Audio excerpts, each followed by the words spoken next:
12 দিন বন্ধ থাকার পর আজ থেকে সীমিত পরিসরে খুলল ঢাকার উত্তরার মাইলস্টোন স্কুল অ্যান্ড কলেজ। তবে পাঠদান কার্যক্রম এখনও পুরোপুরি চালু হবে না।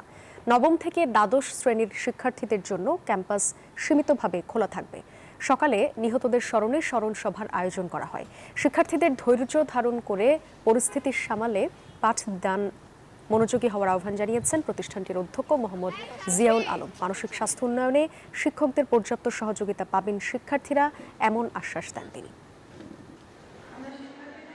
আসলে অনেক কষ্ট লাগতেছিল যে যারা যারা মারা গেছে তাদের জন্য মিলাদের জন্য আসছি, যাতে দোয়াটা করতে পারি। কিছু তো করতে পারতেছি না। শিশু তার যে ট্রমার মধ্যে আছে সেটা কাটায় উঠতে যেতে পারে। আমার সন্তানের মতো আমাদের সকল সন্তান। আমরা আংশিকভাবে খুবই সীমিত আকারে কালকের থেকে শ্রেণী কার্যক্রম শুরু করব। অনেক বড় ভাই বড় বোনরা তোমাদের সাথেই পড়তেছে, ওদের সাথে তোমরা সময় স্পেন্ড করো, ওদেরকে এই ট্রমা থেকে ফিরায় আনতে হবে। ওদের প্যারেন্টসদের সাথে সময় স্পেন্ড করো, তাদেরকে একটু সময় দাও। আমরা এই চ্যালেঞ্জ থেকে বের হওয়ার জন্য আমাদের কাউন্সিলিং সেন্টার করা হয়েছে। এ বিষয়ে বিস্তারিত জানাতে মাইলস্টোন স্কুল অ্যান্ড কলেজ থেকে আমাদের সঙ্গে যুক্ত হচ্ছেন সহকর্মী শাহরিয়ার কবির।